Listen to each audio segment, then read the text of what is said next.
Behind the Crime Scene with Gina Osborne. It's July 20th, 2012. During the midnight screening of The Dark Knight Rises at the Century 16 movie theater in Aurora, Colorado, James Eagan Holmes set off tear gas and shot into the audience. It was the deadliest shooting in U.S. history. In this multi-part series, we're joined by former Aurora Police Chief Daniel Oates and Denver Division FBI Special Agent in Charge Jim Yacone to talk about heroes, horror, and hope. Welcome to Behind the Crime Scene. I'm Gina Osborne, retired FBI Assistant Special Agent in Charge and former Army Counterintelligence Agent. On today's show, we wrap up the Aurora, Colorado movie theater massacre with an AAR of sorts, an after-action review where our guests talk about their lessons learned on how they responded to this incident and how law enforcement can be more prepared in the event an active shooter incident of this magnitude takes place in their jurisdiction. Former Aurora, Colorado Chief Daniel J. Oates and FBI SAC Jim Yacone provide amazing insights. I've asked the Chief to start with a recap of this incident. Now let's go behind the crime scene for lessons learned on the Aurora, Colorado movie theater massacre. The Aurora incident, it was the largest mass shooting in U.S. history at the time. In the end, there were 12 people shot, one of whom was a woman who was pregnant and lost the baby. So in commemorative events in Aurora, we treated as if there were 13 victims who were fatally shot. And then there were 58 who were wounded. So it was a massive event. The rounds that he fired were so powerful that a bunch of rounds penetrated the wall between Theater 8 and Theater 9. And so 3 people in Theater 8 were shot as well. In addition, as happens in all of these kinds of incidents, witnesses see more shooters than there are. The perception, the human mind, the way it works. And, we have any number of calls and any number of statements, calls to 911 and statements by people to officers arriving that describe more than one gunman. So even though Holmes tells us there's only one gunman early on, we treated the event for several hours as if there was another gunman. And one of the jobs that was given to responding officers was to search the area. The area included a 1 million plus square foot mall right next door to the theater where a door was open. So when we call for mutual aid and hundreds of officers from the Denver region show up, a whole bunch of them were assigned to the SWAT commander for Denver PD, who took over the search of the mall to make sure that there was no suspect there. If you listen to the recordings that night and you talk to the folks, and I eventually talked to all 120-something officers that responded, the initial response, the first 30 or 40 officers, is to go inside the theater where the horribly wounded are and deal with them. One of the first officers in the door is Lieutenant Jad Lanigan, the young probationary lieutenant who was in charge that night. And there's about 4 sergeants who enter with him. And Jad has the great wisdom and maturity to realize fairly early on in the incident that there's plenty of capable people inside to deal with the wounded, and that he has a greater responsibility to orchestrate the collective response of all first responders. And he actually has the discipline to leave Theater 9 and go out front and direct the larger response. And if you listen to the radio transmissions that night, he does a superb job. Now, in the early minutes of this event, with all these horrifically wounded people inside the theater, the sergeants are struggling with how to get the paramedics to where the wounded are. And it's fair to say that there was a significant communications breakdown between police and fire. There are a host of reasons why, and there's an after-action report that basically declares this the number one sort of thing we could have done better, even though the response was great. But when they can't quickly get paramedics to where the wounded are inside the theater, there's a decision made by the sergeants to take the wounded out to the back of the theater, behind the screen, out the emergency exit door, to the parking lot, and that's set up as the triage area. And there's a continued effort to call for paramedics and ambulances to the back, and there's no response. So at around the 8 or 10 minute mark, Sergeant Steve Redfern, one of the sergeants, makes a decision that we're going to transport the wounded by patrol car. They start doing that on Sergeant Redfern's order. And then to sort of cover himself, he gets on the radio and he asks the lieutenant for permission to start transporting, even though he's already done it. And I always joke when I talk about this event that we all know that sergeants run police departments. It's not police chief. Sergeants make the critical decisions, and Steve made the decision of the night. And at around the 10-minute mark, officers are putting the wounded in patrol cars, sometimes 3 wounded in a patrol car, and dashing off. I think it's really important to go back to that decision by Steve Redform. It was so critical at the time. The protocols that Dan was talking about that the fire department had in place, and many other jurisdictions around the country had similar protocols in place, right? It was commonplace that firefighters would not go into what they would consider a hot zone. And because that scene, the police couldn't immediately guarantee that everyone was apprehended and everybody was, all the bad guys were apprehended. They would not come into the hot zone. And so it was just a key decision by Dan's officers to say, okay, then we're going to load these folks and go, because minutes will save lives if we get them to definitive medical care. Since this incident, right, this incident kind of put that policy on the national stage. I think many police and fire departments have adopted similar protocols since this incident, but it was just great leadership by Dan's sergeants and officers on scene. Jim's right, Gina. Law enforcement and the fire service have adapted since this event, and I think this event was a bit of a trigger for that. And today, I think it's safe to say every enlightened police department and fire department in the country has a protocol in place. And it involves basically the simplest way to describe it is cops and firefighters meet up, and cops form a phalanx and escort the paramedics to where the wounded are in the warm zone. The cops have an additional burden in these kinds of events to figure out a way and protect firefighters and get them to where the wounded are if the wounded can't immediately be evacuated. And Aurora, of course, built that protocol in place after this event. I've since moved on and finished my career in another department where we similarly did the same thing. And I think you go anywhere in the country now to any significant police and fire department, and they've already got this down. The other thing, of course, is folks will remember when Pulse happens, and I guess Pulse is 2014. When Pulse happens in Orlando, if you recall the images, you literally see police officers loading wounded into pickup trucks to get them off the scene. Again, because Aurora emphasized that this is something you need to do, use any available means. And the other thing that came out of Aurora was the absolute importance to train officers on basic stop the bleeding care and equip officers with tourniquets. So most modern enlightened police departments today equip all their officers with tourniquets, and they've been used to save lives, not just in mass shooting events, but generally. Chief, what was your strategy when dealing with the media on this incident? Jim and I generally knew that we had to make a statement. It had to be a joint statement. We had to convey reassurance and calm that we had the situation under control, that we were working collaboratively, and Jim had some specific concerns about the messaging about terrorism, which he can talk about. But we basically put together an update for the media around an hour and a half, hour and 45 minutes in, that we did jointly from the parking lot. You're right, Dan. It was 2:30, 3 o'clock in the morning, I think. And we had CNN and other large news media outlets kind of standing there waiting. Dan and I literally just formulated our talking points right there, and we wanted to be complimentary. I was pretty certain that Dan really needed to be the face of this. This was an incident, the city of Aurora. And at that point, we had no indications that terrorism was involved. We hadn't completely ruled it out, but at that point, I'd say we were pretty certain that this was a single lone shooter, that it was not gang related, and there was no terrorism nexus.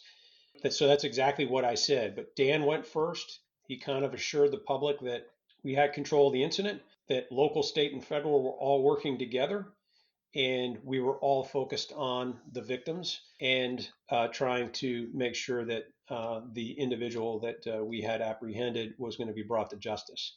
And then I followed him on that press statement and simply stated that at that time, the full resources of the federal government were at Dan's disposal, that the Aurora Police Department was the lead agency, and that there at that time was no nexus to terrorism. And that's how we ended that. The most important thing I think we did at that point, or it may have been early the next morning, was establish a media update cycle. So we told the media outlets, hey, we are going to do press conferences at a predictable time, multiple times a day for the first couple of days, and then every few days after that. And that seemed to quench their thirst for information, as long as they knew that they were going to, be able to wait another 6 hours and then there would be another media update. Dan, anything to add on that? Well, again, my perspective was I think the most important message was we believed we had the single shooter and therefore there was no immediate threat to the community. We also had to put out information about if you don't know where your loved one is, here's what to do. And then we also had the issue of by this point, his apartment had been secured, his apartment building had been evacuated, and we were probably in the process, I think we were in the process of evacuating some adjoining buildings because of the fear of the explosives. So we had to convey that information to the community as well. But Jim and I were both thinking in terms of reassurance, reassurance, reassurance that was the number one message that had to be gotten out. That as horrific as this event was, it's now under control. And so that was the goal of the early press conference. Like I said, I think it was about 3 in the morning.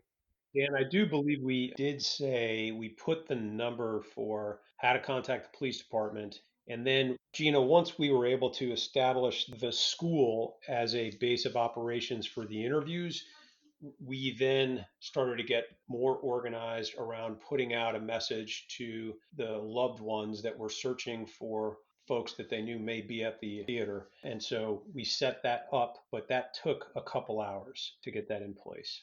Now, Aurora PD had a very vibrant and successful victim services unit. I had activated them immediately, and the team leader, Carol O'Shea, had brought in her full time people and her volunteer part time people, and they were beginning to handle these issues around messaging and handling the victims. But the word got out very quickly that if your loved one couldn't be found, come to Gateway High School. And in fact, a whole bunch of family members descended on Gateway High School. I wasn't particularly aware of until that moment, but Jim's office had some very, very skilled victim services people too, and they were a tremendous help to us.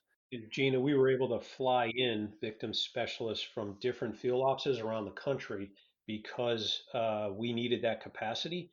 And Dan's staff and the local and state folks were tremendous. So the victim service specialists, and they, like Dan had said, that the region had been through some large incidents previously, so they had thought through this. And the FBI victims witness folks just fell in on the task force of victim specialists that had already been assembled by the Aurora Police Department. Now, one of the things we did, which we've gone around the country and talked about, and I think it's now common practice around the rest of the country, is we assigned a victim services person to each family, but we also assigned, and this was a brilliant idea by one of my PIOs, we also assigned a public information officer to each family because the press was all over these folks.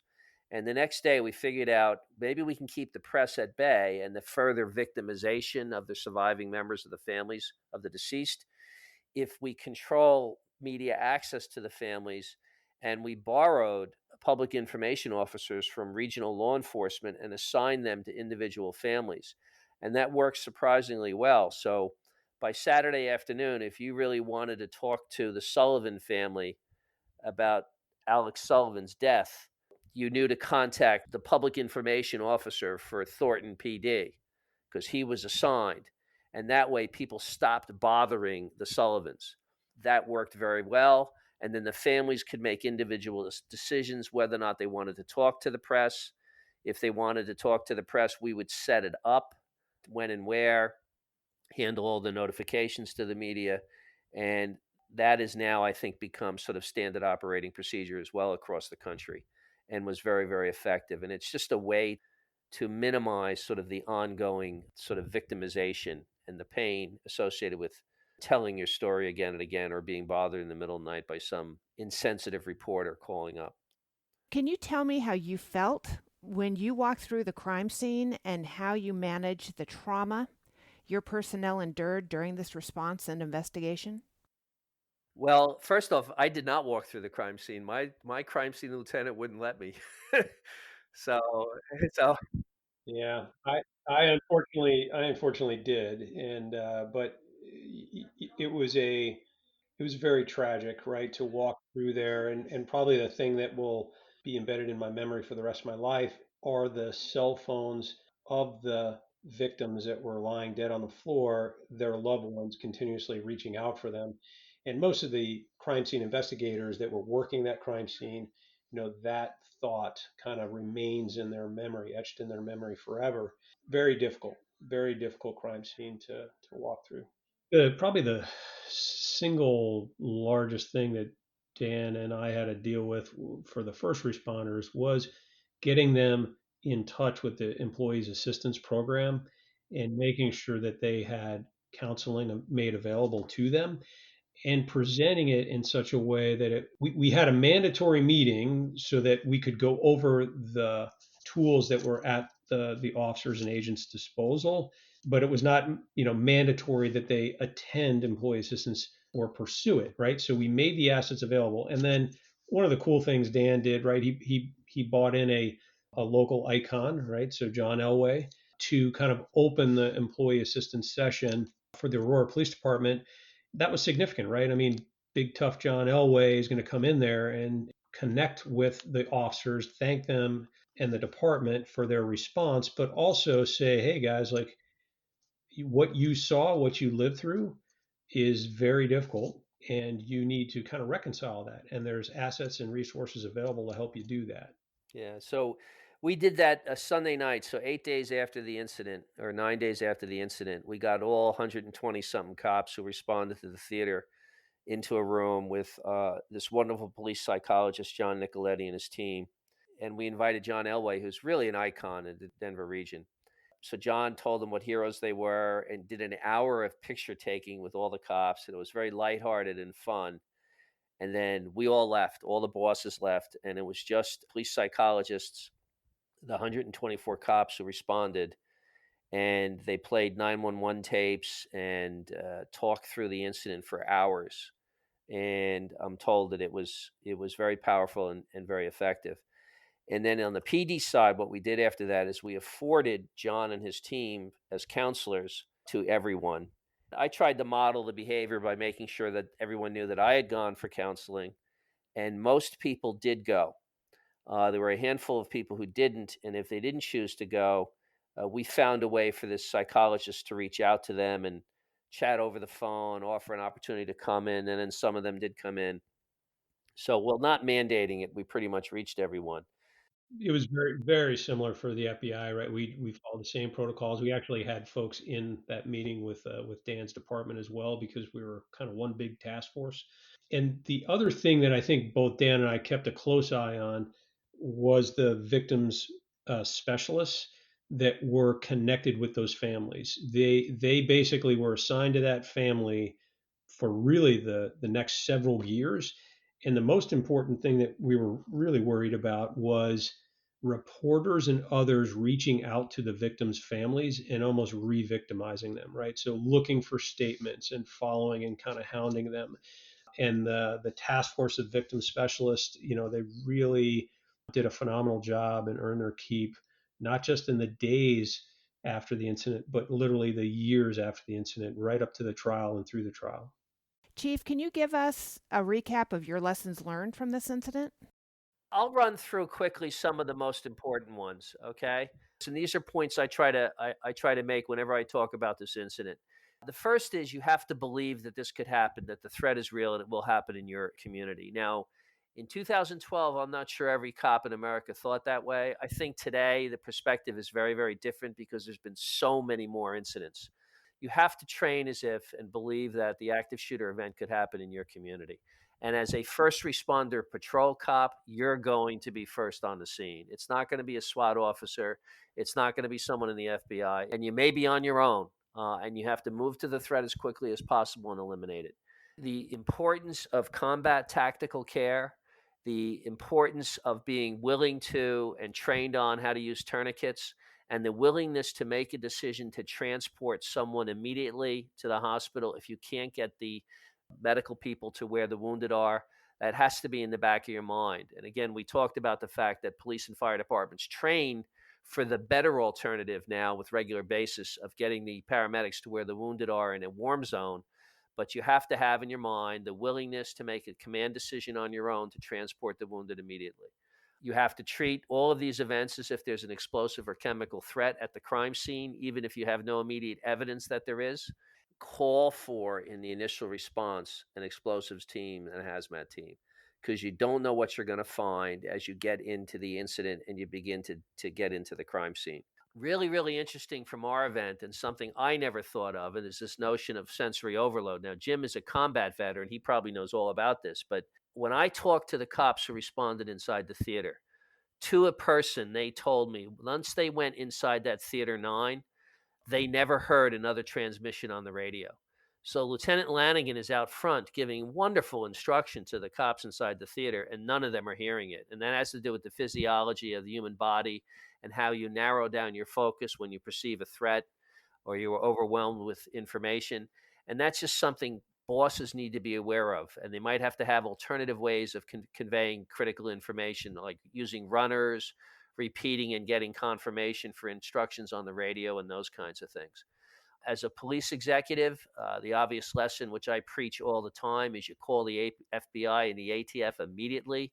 You ask for every resource that you can get from them and shed every bit of work to them that you can, because as a police department, you're dealing with the aftermath. You're dealing with crime scene protection.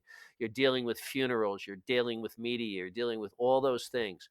So shedding as much other work to the FBI and the ATF as you can is really, really important. And they did extraordinary work in our case. They located witnesses literally all over the world. They tracked down the source of the stuff that he purchased. They did tremendous work. Jim mentioned some of the criminal discovery issues. This was a capital murder case.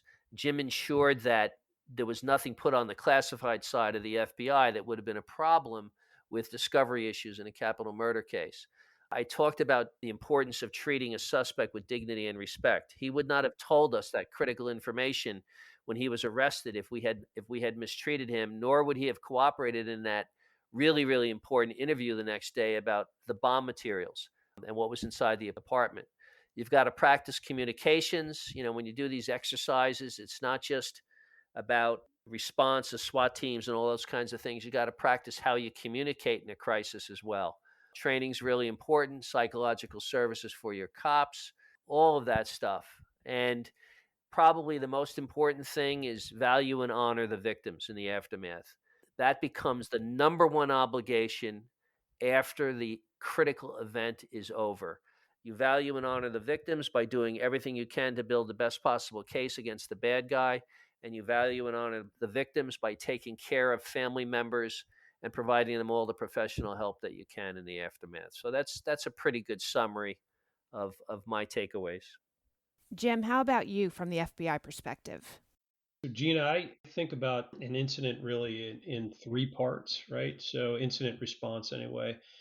And as I, spent the better part of my career, both in the Army and the FBI, responding to incidents, I kind of built my own lessons learned and incident response checklist that I share with others, right? And so I think about it in three parts. It's the pre-incident checklist. It's what are those things that you have to do before an incident occurs and to prepare for one, because it eventually is going to happen in your territory. So you need to think that way, and that needs to be your mindset going in. And then it's the incident response itself, like what are the most critical items that need to occur right away and others that can wait for a little bit. And then post-incident, right? So pre-incident, the incident response, and the post-incident. So for pre-incident checklist, I think the most important thing is knowing your key leader's capabilities and limitations and not confusing enthusiasm with capability. A great friend and mentor of mine, the original commander of Delta, Pete Schoonmaker, uses that expression often. He says, don't ever confuse enthusiasm with capability. So you have to know your key leaders in your organizations. And in order to do that, you got to put them under pressure and stress, right? That simulates the environment of a critical incident. Second is really promote an environment that encourages decision making at the lowest levels of the organization. And your people need to know that you're going to provide top cover. Dan talked about Jad Lanigan and other key leaders, his sergeants that were making calls on scene that saved lives, right? They knew that the chief was going to back them up, even though they were going against department protocols. Third is really establishing an organizational ethos, right, that encourages a dynamic leadership style. So a crisis is not business as usual, and people need to feel comfortable walking into a command post and actually contributing and standing up kind of a dynamic leadership style or a presence to get things done in the moment. And that, I can tell you that is acquired, right? That skill set through repetition and tabletop exercises and field training exercises and just, having experience behind you. I talk about the importance of tabletop exercise and FTXs. You have to stress the integration of capabilities and authorities, as Dan's talked about during those exercises, right? So it really doesn't do your department or agency any good to go through a tabletop exercise or a field training exercise as just a department. You have to integrate the other folks that you're going to be working with when a large incident like this occurs. Redundancy in the command post and making sure that in that pre-incident checklist, you've got to make sure that you are thinking through the communications plans and the command posts that are going to need to be stood up. For the incident response itself, it's stop the loss of life, focus on the victims, and establish a unified command, right? If you don't do anything else, those are the first kind of three paramount things that need to be done right away. Stop the loss of life, focus on the victims, and establish a unified command. You're then going to kind of start asking those questions of that on-scene commander, just as you heard Dan and me do, right? So you ask the 5 Ws, right? Who, what, when, where, why of the on-scene commander, but know that the answers that they're going to provide you are incomplete and inaccurate. And the important thing as a senior leader is you got to be that calming influence. Know that you're going to get imperfect information back and try to be calm and help that person that is on scene think through the situation. So kind of come a level above it. Integrating people and resources and allocate them by skill set priority, right? So SWAT team members, bomb technicians, evidence response teams, victim witness specialists, they're all resources that can and should be allocated to an incident response, but they all don't need to go in the same priority, right? So think through the integration of resources and then allocating them by skill set priority. The overconvergence of well-intentioned agencies and departments, that's going to happen with every large incident. Probably the most extreme case was the Boston bombing. And you can talk to the chief that ran that operation from Boston PD, Commissioner Ed Davis. He's phenomenal, but there was such a convergence of well-intentioned agencies and departments. And what ends up happening is those agencies and departments end up causing more confusion than assistance, right? So if they come and dispatch and self-dispatch themselves into the search area without coordinating with others, it's going to cause massive confusion. And so that will end up eating resources up from the primary department that has the venue. So think through that. When you're managing a crisis, especially as a senior leader of an agency or department, you're having to kind of manage the up and down the chain of command because we all have bosses. And I don't care where you are, even as the special agent in charge, I was actually trying to make sure that the director of the FBI and the White House and everybody else that needed to be informed was informed, as well as managing down the chain of command and making sure my assistant special agents in charge and others in my outfit had what they needed at that time to get their job done. I have a funny expression that I say for the command post itself or the joint or unified command, who's in charge or who's in lead? Well, just ensure that the unified command is established and remove the egos from the command post. Dan and I really didn't struggle very long with who was in lead and who was in support, right? Once we ruled out terrorism, I knew that the big FBI was going to be in support of the Aurora Police Department. And so a senior executive who's been to a number of incidents will realize that very, very quickly. And it's important to establish who's in lead, but it's really that works itself out when you're in an environment where you know and trust the other senior leaders from the different agencies. As far as the media, manage them or they're going to manage you, right? Manage them and get your message out immediately, or they're going to do it without you. What we did here was we agreed in advance on talking points. We had our attorneys, right, check off on the bullet points that we were going to discuss in front of the media. And we gave the media a predictable media schedule so that they knew when they were going to come back for more updates And therefore, there was a lull time between those media updates that we could get our work done. And then I guess the most important thing on incident response, kind of the last administrative thing Dan has already touched on, it's know your federal, state, and civil and regulatory statutes. Ensure your legal team is tightly integrated throughout, right? So make sure the lawyers representing each agency and department are in sync with one another because, and we're going to use the public safety exception or the quarrels exception in this example, that was a great capability that the FBI could kind of bring to bear and help out the Aurora Police Department in that moment in time. But know your federal, state, and civil and regulatory processes. And then the last thing, post-incident, it's all about focusing on the victims, honestly. It's focus on the victims, and then really the importance of that employee assistance program and process. Make sure that there's a mandatory capabilities briefing for everybody that was there. And then optional and confidential participation has to be emphasized, right? So it's optional, it's up to the individual, but you have to make sure that all of the responders are given the resources and given access to those resources.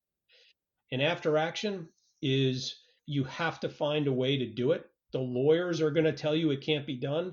And I'm telling you, you owe it to the American public to get the after action done and capture those lessons learned and improve the process for the next incident, which is going to come. So after actions are super important. And then, continuously improving the organization by making sure that you're training and applying those best practices and lessons learned. Those are my kind of key takeaways, not just from the Aurora incident, but really kind of a career of responding to critical incidents. Gentlemen, this has been a truly informative overview of this case with so many lessons learned for law enforcement on active shooter response. I really appreciate you taking the time to speak with us. Thank you, Gina. Thanks very much for having us. That wraps it up for the Aurora, Colorado movie theater massacre. I did this case at the suggestion of one of our very loyal listeners. Thank you very much. You know who you are. If there's a case out there that you are interested in or a case that even haunts you, let me know and I'll see what I can do about getting the right people on the show to talk about it. For more information about the show, go to behindthecrimescene.com. Follow us on Twitter at BehindTheCrime2 and like us on Facebook at Behind the Crime Scene. Thanks so much for listening, and we'll see you next time, Behind the Crime Scene. Behind the Crime Scene with Gina Osborne is produced and edited by Lisa Osborne. Theme music is Insomnia by retired IRS Special Agent Clarissa Balmaceda. Find us on social media through BehindTheCrimeScene.com. And don't miss an episode. Subscribe to Behind the Crime Scene with Gina Osborne wherever you get your podcasts. I'm Lisa Osborne.